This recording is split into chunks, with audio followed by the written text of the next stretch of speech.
Saya bukan menggusur atau minta berhenti, tidak. Pada prinsipnya saya sebagai wali kota itu bekerja berdasarkan peraturan perundang-undangan. Iya. Ya, pemerintah bekerja itu berdasarkan aturan. Nah, aturannya bahwa kawasan MTQ itu adalah ruang terbuka hijau sesuai dengan rencana tata ruang wilayah Kota Kendari. Okay. Ya. Nah, terkait dengan kontraktor ini, mereka salah memahami bahwa bukan pemerintah kota tidak mau membayar. Ya. Namanya hutang itu pasti dibayar. Iya, betul. Nah, tapi kita mengelola APBD itu berdasarkan aturan lagi sekali lagi. Iya, betul.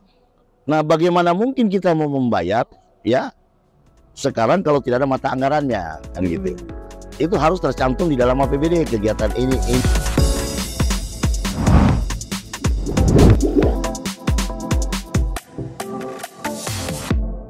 Assalamualaikum warahmatullahi wabarakatuh, para pemirsa Kendari Info. Kita jumpa lagi dalam edisi ulang tahun Kota Kendari. Hari ini kita kedatangan tamu yang sangat spesial, Bapak Wali Kota Kendari, Pak Muhammad Yusuf. Sore hari ini dia berkenan datang di Anjungan Tulu Kendari. Kita masih berada di Anjungan Tulu Kendari ya. Jadi kita banyak syuting-syuting di Anjungan Tulu Kendari dalam rangka ya promosi kota. Teman-teman sekalian, para pemirsa Kendari Info, bersama kami telah hadir Bapak Wali Kota Kendari. Selamat sore Pak. Selamat sore. Sore, saya lihat Pak jadwalnya di ini saya lihat padat sekali. Ya, benar. Ya.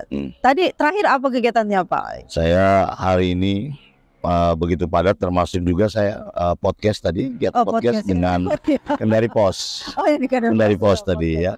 Iya, betul. Kegiatan betul. Termasuk persiapan untuk perayaan HUT Kota Kendari. Pelaksanaan. Jadi rangkaian kegiatan udah mulai dilaksanakan. Tadi ada lomba balita. Iya. Ya, yang kita cuma ya dalam rangka ulang tahun Kendari ini memang ada beberapa kegiatan. Mungkin bisa dipaparkan kegiatan apa saja yang mungkin ini kan sampai tanggal 9 ya. Iya. Oleh puncak acara tanggal 9. Apa saja tuh kegiatannya? Ya, yang pasti kegiatan ini adalah kegiatan untuk masyarakat Kota Kendari. Okay. Ya. Berbagai macam kegiatan yang kita lakukan, termasuk kegiatan-kegiatan yang sifatnya kegiatan tradisional. Kita mengangkat kembali budaya-budaya. Seperti apa itu Pak? Seperti permainan-permainan anak-anak ya, yang zaman dahulu, yang memang khas ala-ala Kendari kan gitu. Tapi tidak ditahu di Gen Z ini Pak. Enggak tahu. Ini permainan-permainan tradisional yang kita coba angkat. Juga karena konsepnya adalah pelibatan masyarakat.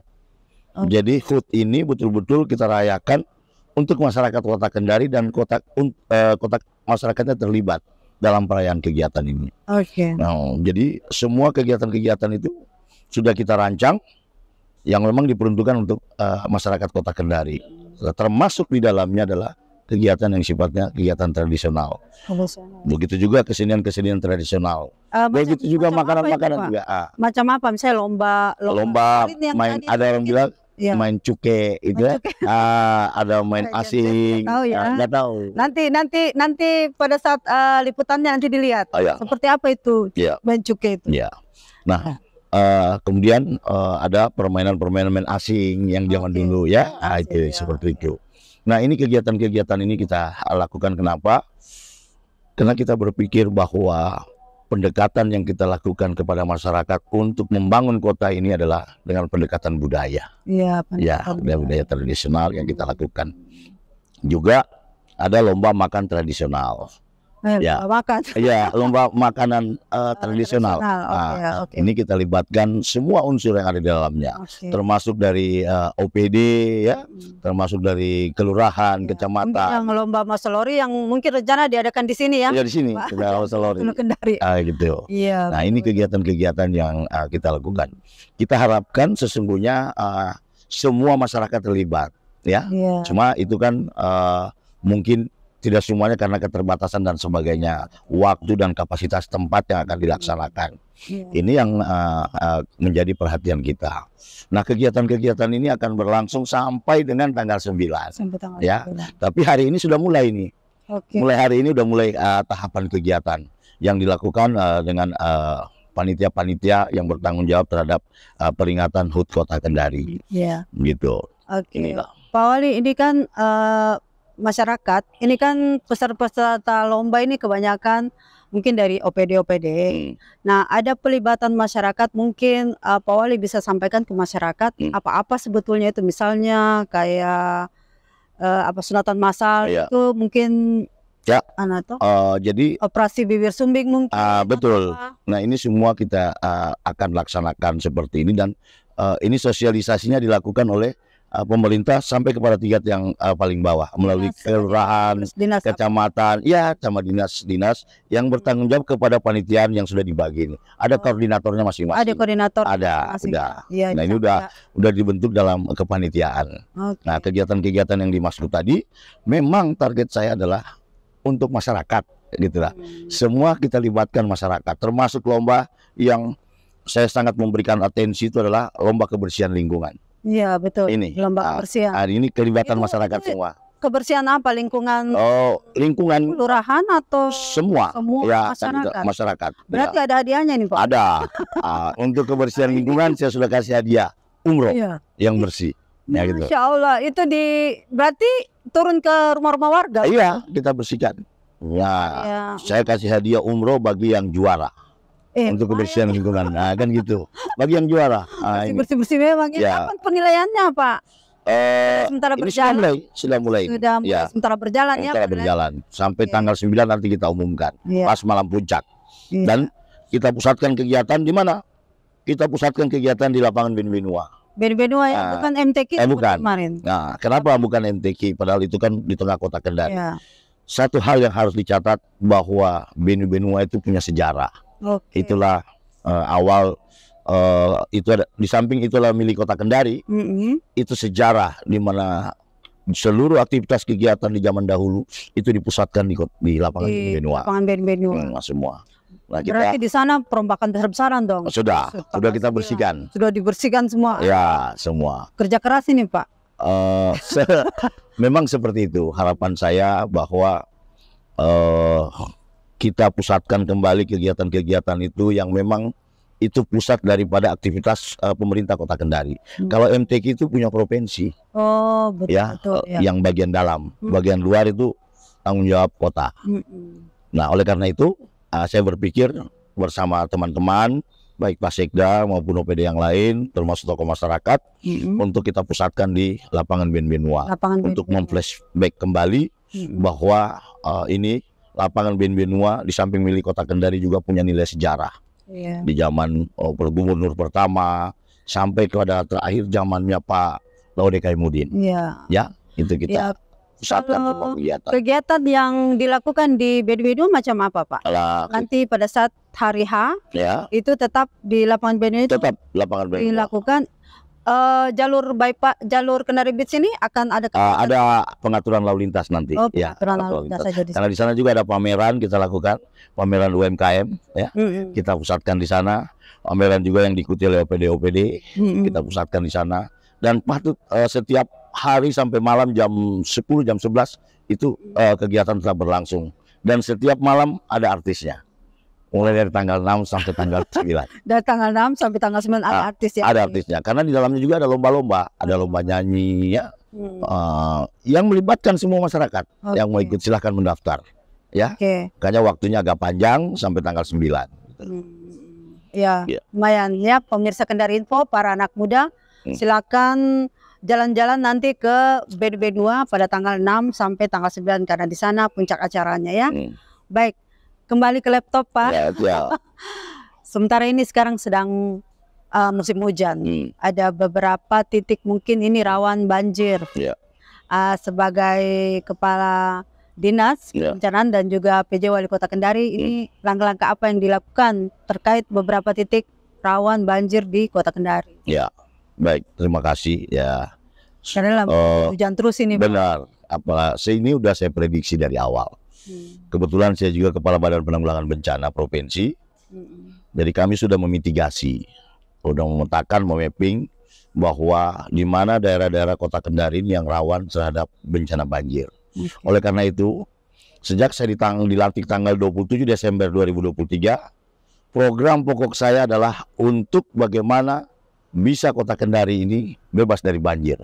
Kan gitu. Apa yang saya lakukan? Saya pertama melakukan langsung action ke lapangan membersihkan drainase. Karena hampir semua wilayah di Kota Kendari ini drainasenya sudah tidak berfungsi dengan baik. Kenapa? Drainase sudah disalih fungsikan. Bukan lagi tempat air mengalir, tapi tempat membuang sampah. Masya Allah. Nah, ini yang terjadi. Dan itu kelihatan. Pada saat saya melakukan kerja bakti, setiap hari Selasa dan hari Jumat, semua selokan kita berikan penuh dengan sampah. Penuh dengan kotoran-kotoran buangan sampah dari rumah tangga. Bahkan bangunan. Bahkan ada selokan yang ditutup. Nah, ini persoalan yang terjadi di Kendari. Itu yang pertama.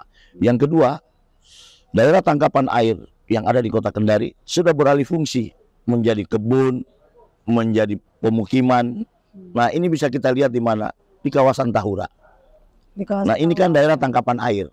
Nah, kalau daerah tangkapan air sudah dialihfungsikan, nah ketika terjadi hujan, mau lari kemana airnya? Tentunya akan terjadi yang namanya banjir. Apalagi model kita adalah Teluk Kendari. Manakala hujan dengan intensitas tinggi sudah turun, bersamaan dengan air pasang, air mau lari kemana? Di samping itu, kebanyakan selokan-selokan sudah dialihfungsikan. Itu yang kemudian. Yang kedua. Yang ketiga, kita bisa melihat sekarang selokan-selokan yang dulunya besar, itu sudah diperkecil dan dibangunkan rumah di kiri kanan. Ini persoalan yang terjadi di Kendari. Kalau menurut Bapak, yang mana yang paling rawan banjir? Kelurahan mana misalnya area area Kota Kendari ini yang paling rawan banjir? Yang paling rawan banjir ya tentunya yang ada di sekitar Tahura, di bawah Tahura. Ya, Kendari Barat ini sampai dengan Kandai. Ya. Oh, iya. Ini yang paling rawan. Ya. Mungkin drainase paling tua di situ. Itu tadi bukan saja drainase, tetapi daerah-daerah tangkapan air sudah beralih fungsi. Nah, karena sudah dijadikan tempat pemukiman atau dijadikan kebun. Nah, begitu air turun sudah tidak menyerap ke bawah, langsung nyosor turun ke mana? Ke pemukiman yang pada akhirnya terjadi banjir. Itu kalau misalnya terjadi 2-3 jam hujan, nggak tahu apa akibatnya. Betul. Di samping banjir juga mungkin terjadi banjir bandang kan karena longsor. 2 jam 3 jam sudah selesai. Sudah banjir. Sudah banjir. Gitu. Ini yang terjadi di Kota Kendari. Belum lagi kesadaran masyarakat yang kurang terhadap lingkungannya. Lalu bagaimana caranya kita mau peremajaan drainase ini? Apa jalan keluarnya karena sudah berubah alih fungsi seperti itu? Drainase yang sudah tua itu mau diapakan? Mau dibongkar atau? Nah, kita perbaiki, kita rehabilitasi. Ada beberapa lokasi sudah saya lakukan, ya. Saya sudah gali dan itu di daerah Kendari Barat di depan Jalan Lasolo kemarin sudah kita mulai benahi. Terus kemudian sampai ke Jalan Fajar Merantau, di Jalan Sao-Sao, terus di Abu Nawas. Ini coba kita perbaikin, tapi belum tuntas kita lakukan. Udah datang banjir, udah datang hujan, musim hujan. Nah, ini yang terjadi kan? Ya, ini kan susul menyusul hujan. Inilah yang dibilang cuaca ekstrim, yang susah untuk diprediksi. Nah, tetapi kami tidak pernah bosan karena ini adalah tugas pemerintah. Tetap terus kita lakukan setiap hari Selasa dan hari Jumat. Kita akan benahi.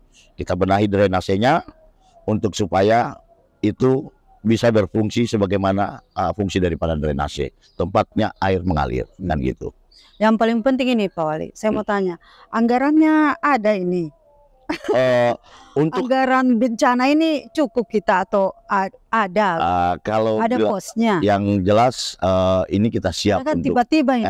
Itu ada, tetap ada anggarannya. Cuman tentunya yang namanya bencana ini kan butuh anggaran yang besar.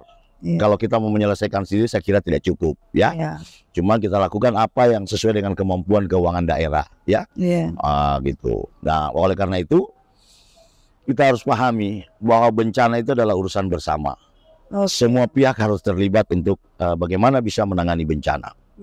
Nah, satu hal, oleh karena itu saya berkoordinasi dengan pihak-pihak terkait, baik itu pemerintah pusat melalui balai, maupun pemerintah provinsi, oleh pemerintah provinsi Sulawesi Tenggara, dan kota sendiri, kan gitu. Dan saya juga butuh dukungan dari semua pihak, termasuk dari media, dari kontraktor, pengusaha, ya, Kadin. Dan alhamdulillah ini kita bisa kerjasama dengan baik. ini bisa tertangani secara bertahap. Contoh penanganan yang kita lakukan terhadap Jalan Solo kemarin ketika banjir bandang. Iya, betul. Itu kami diapresiasi oleh pemerintah pusat. Begitu cepat kita lakukan. Itu tanpa biaya loh itu. Pelibatan masyarakat semua yang kita lakukan.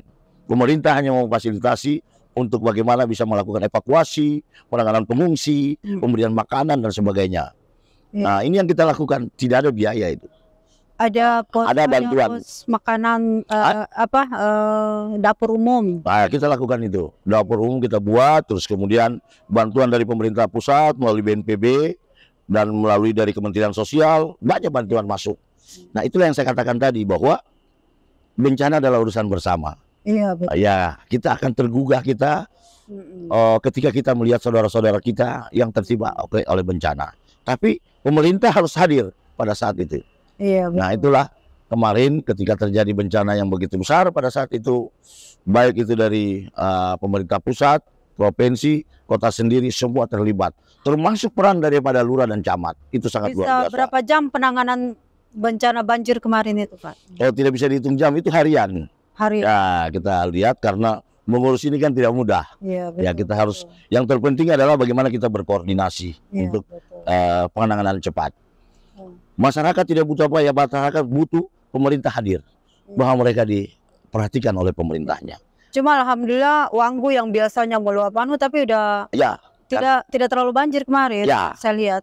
Kenapa itu? Karena di Sungai Wanggu itu sudah dibuat yang namanya kolam retensi. Oh iya. Ya, sudah ada di sana, ada beberapa kolam retensi. Sudah ada. Nah, kita juga nanti rencananya akan seperti itu. Kita berencana untuk membuat kolam-kolam retensi yang kecil-kecil, ya. Nah, ini sekarang lagi kita mencoba untuk memitigasi di mana lokasi-lokasi yang bisa kita buat sebagai kolam-kolam retensi kecil. Untuk bisa mengantisipasi banjir itu. Dan yang terpenting adalah yang saya harapkan bagaimana kesadaran masyarakat untuk menjaga lingkungannya agar kita terbebas oleh bencana. Satu hal juga yang perlu diketahui bahwa kalau kita menjaga alam, alam akan jaga kita. Betul. Ini yang terpenting. Ya, menarik sekali. Terakhir, Pak Wali, mungkin Pak Wali capek ini, tapi ada beberapa klarifikasi yang mungkin perlu dilakukan. Yang pertama terkait relokasi para PKL di MTQ. Mungkin ada yang Pak Wali bisa sampaikan agar masyarakat luas bisa tahu apa sebetulnya rencana Pak Wali dari meminta para UMKM itu untuk berhenti berjualan di sisi jalan. Gitu. Baik, terima kasih. Saya bukan menggusur atau minta berhenti, tidak. Pada prinsipnya saya sebagai wali kota itu bekerja berdasarkan peraturan perundang-undangan. Ya, pemerintah bekerja itu berdasarkan aturan. Nah, aturannya bahwa kawasan MTQ itu adalah ruang terbuka hijau sesuai dengan rencana tata ruang wilayah Kota Kendari. Nah, apa yang ada di ruang terbuka hijau itu adalah lokasi ruang publik. Ruang publik di situ aktivitas masyarakat yang dilakukan untuk berolahraga, berjalan dan sebagainya. Tidak untuk PKL. Ya, tidak untuk PKL. Itu kenapa? Ketika ini sudah digunakan untuk PKL, kita lihat sekarang Kota Kendari menjadi kumuh. Coba lihat hampir semua kawasan di Kota Kendari dipenuhi oleh PKL. Betul. Apa yang terjadi? Kekumuhan. Dan ini juga berdampak terhadap pasar. Pinggir jalan penuh dengan PKL, tapi di pasar sudah tidak ada penjual. Karena mereka lari ke pinggir jalan. Nah, bagaimana kalau ini semua terjadi? Kita tutup aja itu pasar. Contoh, lihat pasar Mando, pasar Pedis Market kosong, pasar Ruwa-Uwa kosong, pasar sentral kota kosong. Yang isi di mana? Di pasar Panjang, ya. Betul. Pasar Marjo kosong, pasar Lawata, Pedis Market bagus kosong. Padahal itu sebenarnya kalau mau mereka pindah aja ke Pedis Market sana. Gitu, jangan isi di situ. Pada akhirnya coba kalau ini yang terjadi, kita bisa lihat, Pak, di kawasan itu semua pedagang-pedagang liar yang masuk. Ya, apa namanya? Di situ terjadi mengganggu juga masyarakat sekitar kawasan MTQ. Sudah banyak Pak RT, Pak RW yang datang mengadu kepada saya, menyatakan mereka terganggu karena tengah malam masih bunyi musik. Ya, Aktivitas kejahatan, kecelakaan lalu lintas terjadi di situ. Iya, betul. Nah gimana enggak? Pedestrian, trotoar yang harusnya untuk pejalan kaki dipakai untuk berjualan. Pertanyaan saya, kalau tempat pejalan kaki sudah dijadikan jualan, terus pejalan kaki mau lewat di mana? Pasti dia lewat di jalan raya. Ada kendaraan lewat bisa ditabrak. Kan gitu. Nah ini yang terjadi. Iya, Parkir sembarangan. iya betul, karena terlalu padat di kiri jalan jadi. Orang mau lewat mana? Betul. Berarti mau lewat di pinggir jalan. Nah jalan itu bukan tempat orang pejalan kaki, tetapi itu tempat lewat kendaraan. Iya. Pejalan kaki ada di trotoar. Nah trotoar ini kok pakai untuk menjual. Betul. Ya orang mau lewat di mana? Akan begitu ceritanya ini. Sehingga sekali lagi saya pesan terhadap saudara-saudara saya yang para pelaku-pelaku UMKM bahwa kami bukan menggusur. Kami hanya mau menertibkan. Satu catatan penting, bahwa tidak ada pemerintah yang mau menyengsarakan masyarakat. Tidak ada. Bohong itu. Itu pemerintah yang zolim itu. Iya, betul. Tapi kami mau menata.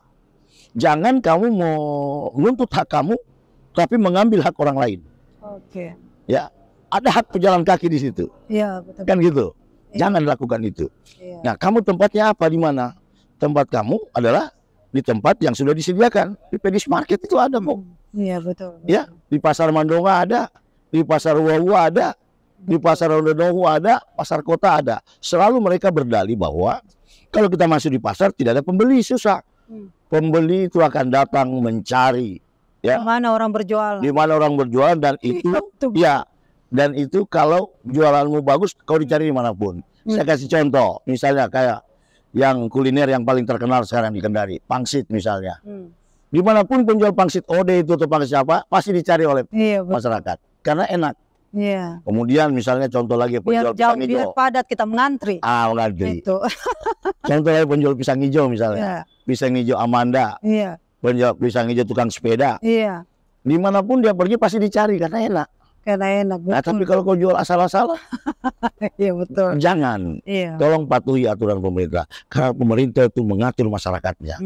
Nah, kalau tidak mau diatur ya angkat kaki aja. Respon provinsi bagaimana, Pak Wali? Provinsi sangat merespon apa yang kita lakukan. Bahkan pemerintah provinsi sudah mengeluarkan pernyataan mendukung apa yang dilakukan oleh pemerintah kota.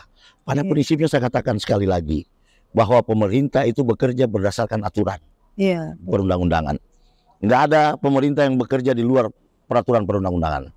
Jadi oleh karena kita dilihat bekerja berdasarkan aturan, ya pemerintah provinsi mendukung. Banyak yang bilang bahwa wali kota itu gila urusan. Bukan gila urusan, itu urusan saya. Gitu, itu satu. Urusannya kita ya, urusannya di kota. Karena di kota. Di bau-bau sana mana? Boleh bahwa MTQ itu milik pemerintah provinsi. Iya, milik kamu. Tapi tolong patuhi aturan. Tata ruang wilayah saya itu untuk ruang terbuka hijau, bukan untuk PKL. Nah, kalau PKL silakan ke sana, ke Pedis Market atau ke pasar-pasar yang lain. Jangan kamu datang bikin kumuh di kota Kendari. Betul. Kan gitu. Itu akan saya tata nanti tuh jalan pedestrian. Iya, betul-betul. Iya, mudah-mudahan ya, mudah-mudahan ini bisa terwujud supaya masyarakat bisa lihat apa sebetulnya rencana-rencana Pak Wali terkait di lokasi itu. Mungkin klarifikasi terakhir Pak Wali tentang kontraktor yang kemarin berdemo, bisa mungkin sedikit ya. Nah, terkait dengan kontraktor ini, mereka salah memahami bahwa bukan pemerintah kota tidak mau membayar. Namanya hutang itu pasti dibayar. Iya, betul. Tapi kita mengelola APBD itu berdasarkan aturan lagi sekali lagi. Iya, betul. Nah, bagaimana mungkin kita mau membayar ya sekarang kalau tidak ada mata anggarannya, kan gitu. Itu harus tercantum di dalam APBD kegiatan ini. Memang pada saat pembahasan 2023 kemarin untuk 2024 tidak dimasukkan begitu. Loh, saya kan masuk sudah tanggal 27. APBD sudah ditetapkan. Saya baru datang masuk gitu loh. Masih di tengah. Bukan di tengah, di ujung. Di ujung. Karena di tengah itu bagus. Nah, saya ini masih di ujung, udah selesai semua. Terus saya masuk gitu loh. Saya masuk, APBD sudah selesai disahkan, tinggal dijalankan. Nah, saya menjalankan sesuai dengan isi-isi yang ada di dalam APBD. Betul. Nah, terkait dengan hutang, itu ada medianya bisa kita lakukan. Yang pertama adalah dengan cara pergeseran. Yang kedua adalah melalui perubahan anggaran. Iya, betul. Kan gitu. Nah, kapan dilakukan itu? Nah, dilakukan pada saat perubahan anggaran Perubahan anggaran. atau melalui pergeseran Iya. yang setiap saat bisa dilakukan. Kita lihat keterbatasan atau ketersediaan dari keuangan daerah. Daerah. Kan gitu. Disesuaikan. Nah, jadi jangan berpikir bahwa saya tidak pasti saya ganti. Dicicil, pasti kita bayar. Pasti dibayar ya. Nggak mungkin negara aja punya utang. Iya. Apalagi sekecil Kendari ini. Kan gitu. Nah, itu pasti dibayar. Oke, terakhir Pak Wali, karena media Kendari Info ini 85% adalah anak muda, mungkin bisa ke sini menyampaikan pesan-pesan untuk para anak muda. Ya. Coba. Saya berpesan kepada anak muda Kendari, khususnya Kendari Info, terus berkarya, ya, tunjukkan prestasi, sumbang pemikiran terhadap pemerintah dalam rangka kita membangun kota Kendari ini menuju kota Kendari yang lebih baik, bisa setara dengan kota-kota lain yang ada di Indonesia, dan menciptakan kota Kendari yang aman, nyaman, dan bahagia.